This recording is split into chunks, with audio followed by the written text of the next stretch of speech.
इस क्वेश्चन का सामने 4 ऑप्शन दिया हुआ और बोला गया है कि किस किस ऑप्शन में एटलीस्ट 3 मॉलिक्यूल का ऑक्टेट रूल फॉलो करेगा। ठीक है, at least 3 molecule octet rule follow करना चाहिए। तो ध्यान देंगे यहाँ पे जो मॉलिक्यूल दिया हुआ है इसका हम स्ट्रक्चर ड्रॉ कर लेते हैं पहले। ठीक है, तो यहाँ पे जो मॉलिक्यूल दिया हुआ है इसका स्ट्रक्चर जब हम ड्रॉ करेंगे तो ध्यान देंगे ये हुआ आपका CO2 का स्ट्रक्चर। CO2 में कार्बन का ऑक्टेट पूरा है, इवन ऑक्सीजन का भी ऑक्टेट क्या है, पूरा है। तो ये मॉलिक्यूल अपने ऑक्टेट रूल को फॉलो करेगा। अब देखना इथीन पार्टिकल में कार्बन अपने ऑक्टेट को फॉलो कर रहा है, तो यहाँ भी ये जो मॉलिक्यूल है ये आपके ऑक्टेट रूल को क्या करेगा, फॉलो करेगा।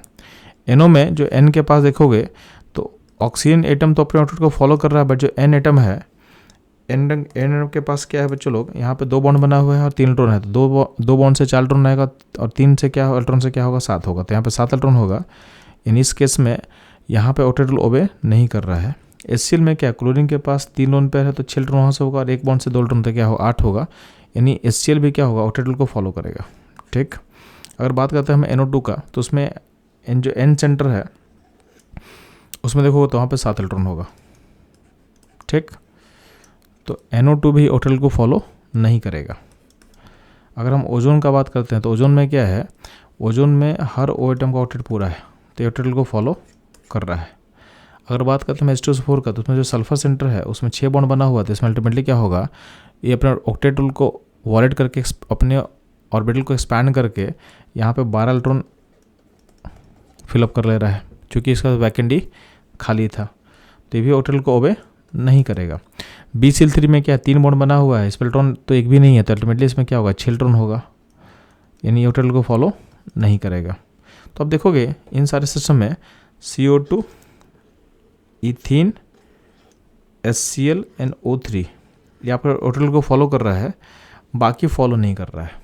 ठीक है, तो आपको देखना है कि ये चारों मॉलिक्यूल किस किस ऑप्शन, मतलब इन चारों में से मॉलिक्यूल होना चाहिए बेसिकली। ठीक है, तो CO2, ethene, HCl and ozone.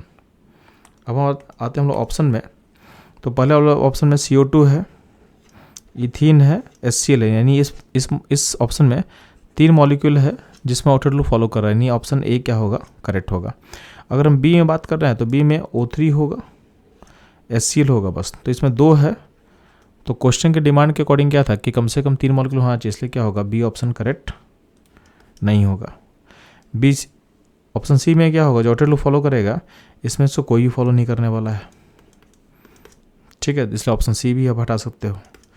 Option D में अगर बात करते हैं हम लोग, तो CO2 फॉलो करेगा ऑक्टेट रूल को, O3 फॉलो करेगा और इथीन फॉलो करेगा। तो यहाँ भी क्या होगा, 3 मॉलिक्यूल फॉलो करने वाला है। यानी ऑप्शन डी को भी आप सही बोल सकते हो। यानी इसमें भी क्या होगा, 3 मॉलिक्यूल ऑक्टेट रूल को फॉलो करेगा। ठीक है, तो अगर आप देखोगे क्वेश्चन के डिमांड के अकॉर्डिंग कि किस किस ऑप्शन में कम से कम 3 मॉलिक्यूल ऑक्टेट रूल फॉलो करेगा, तो इसका होगा आंसर होगा option A and option D. तो इस क्वेश्चन का जो सही आंसर होगा ये होगा ऑप्शन ए एंड डी। तो ये था इस क्वेश्चन का solution, explanation and analysis. Move करता हूँ लोग नेक्स्ट क्वेश्चन पे।